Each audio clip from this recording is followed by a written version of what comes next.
Hi అండి, అందరికీ నమస్తే. Welcome back to our channel కాలచక్రం.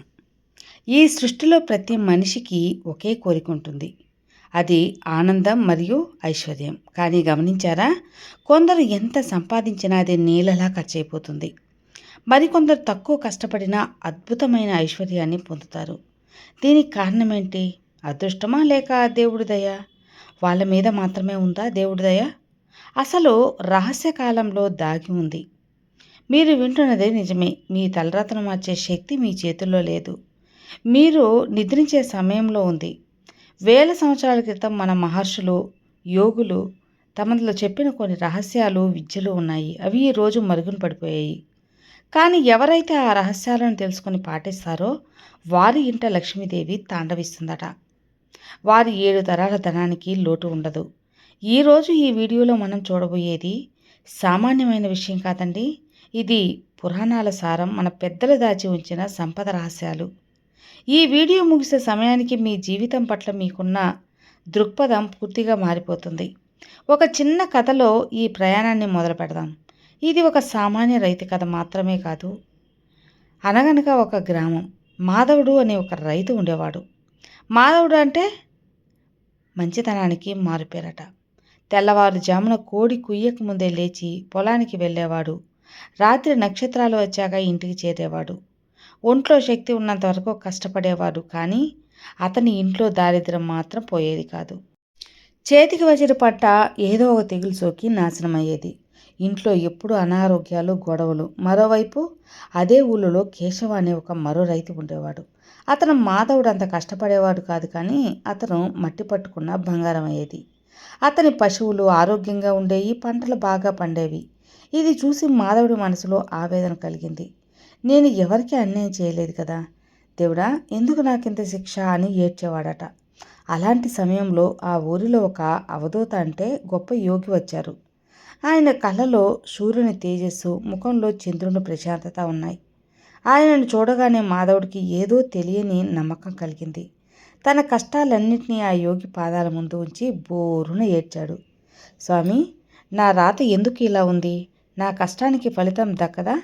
నా 7 తరాలు ఇలాగే బతకాలా అని అడిగాడట. అప్పుడు ఆ యోగి చిరునవ్వుతో మాధవుని చూసి ఇలా అన్నారు. నాయనా మాధవ, నువ్వు కష్టపడుతున్నావు సరే, కానీ నువ్వు ప్రకృతికి విరుద్ధంగా జీవిస్తున్నావు. లక్ష్మీదేవి భూమి మీద సంచరించే సమయంలో నువ్వు నిద్రపోతున్నావు. దారిద్ర్య దేవత వచ్చే సమయంలో మేల్కొంటున్నావు. ఇదే నీ కష్టాలకు మూలం. ఆ మాట వినగానే మాధవుడు ఆశ్చర్యపోయాడు. స్వామి, నిద్ర లేవడానికి డబ్బుకి సంబంధం ఉందా అని అడుగుతాడు. అప్పుడు ఆ యోగి బ్రహ్మముహూర్తం యొక్క విశిష్టతను వివరించాడు. మిత్రులారా, ఇది కూడా మీరు శ్రద్ధగా వినాలి. తెల్లవారుజామున 3:30 నుండి సూర్యోదయం ముందు వరకు ఉండే సమయాన్ని బ్రహ్మముహూర్తం అంటారు. ఈ సమయంలో వాతావరణం ఓజోన్ పొర భూమి మీదకు దగ్గరగా ఉంటుంది. విశ్వం నుండి ఒక అద్భుతమైన కాస్మిక్ ఎనర్జీ భూమి మీదకు ప్రవహిస్తుంది.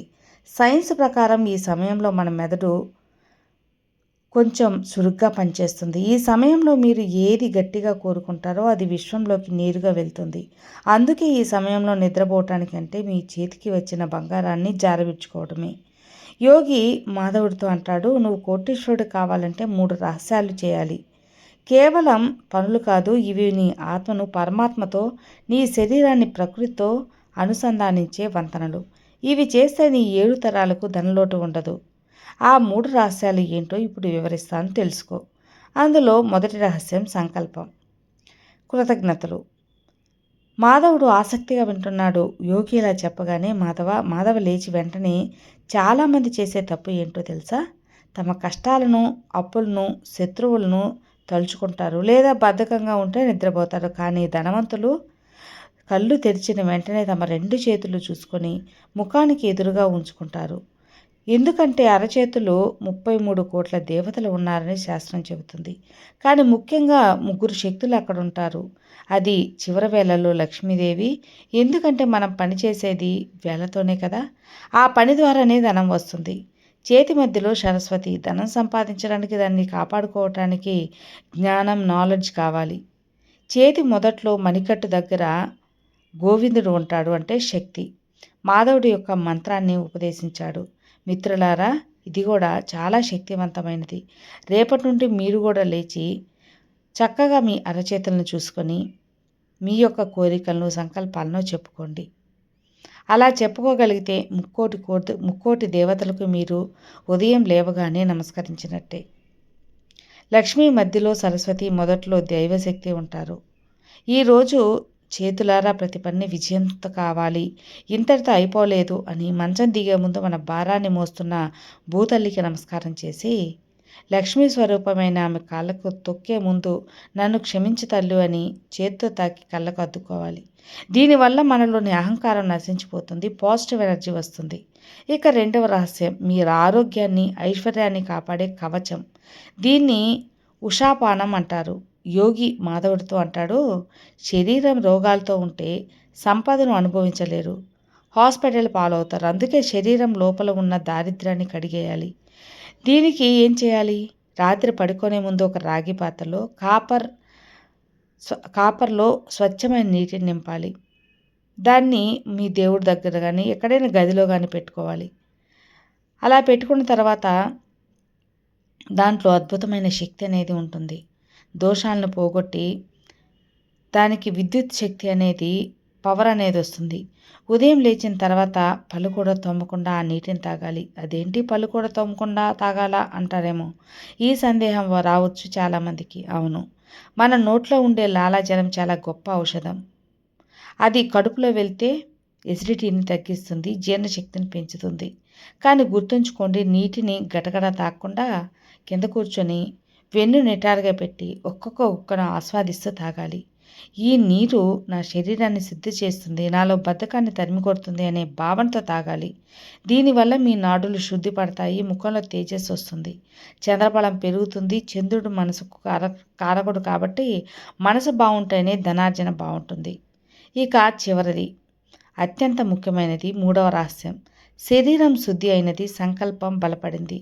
ఇప్పుడు మీ ఒంటిని ఒక శక్తిగా, క్షేత్రంగా మార్చాలి. అదే దీపారాధన. యోగి గంభీరంగా చెప్పాడు, మాధవ, సూర్యుడు రాకముందే ఎవరి ఇంట్లో అయితే దీపం వెలుగుతుందో ఆ ఇంటికి లక్ష్మీదేవి నడుచుకుంటూ వస్తుంది. సూర్యుడు వచ్చిన తర్వాత పెట్టే దీపం కేవలం వెలుతురికి మాత్రమే, కానీ అంతకుముందు పెట్టే దీపం ఐశ్వర్యాన్ని ఇస్తుంది. దీపం ఎలా పెట్టాలి?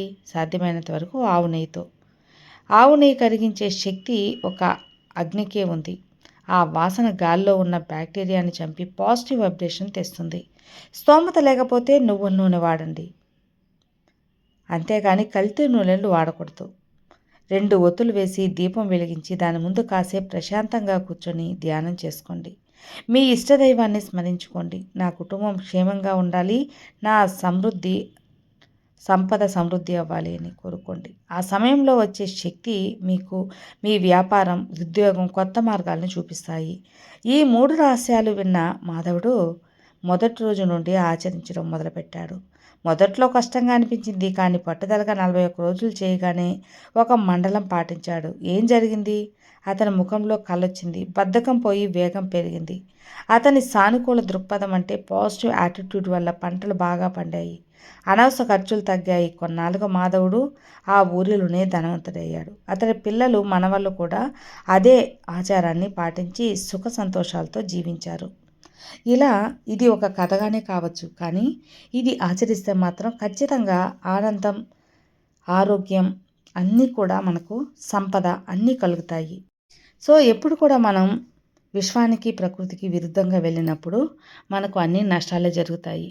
అందువల్ల అది నిద్ర అయినా సరే, ఆహారమైనా సరే. కాబట్టి మనం ఎప్పుడు కూడా విశ్వానికి అనుకూలంగా వెళ్తే అది మనకు బోలెడు మంచి అనేది చేస్తుంది యూనివర్స్. కాబట్టి ఇక ఆ వీడియో ముగించే ముందు మనం ఎప్పుడు చెప్పుకునేలాగే యూనివర్స్కి థ్యాంక్ యూ చెప్పుకుందాం, కృతజ్ఞతాభావంతో ఉందాం. ధన్యవాదాలు విశ్వమ్మ, ధన్యవాదాలు. ఈ డబ్బు, సంపద, ఆరోగ్యం, ఐశ్వర్యం, అవకాశాలు అన్నీ ఇచ్చినందుకు thank you universe, thank you so much.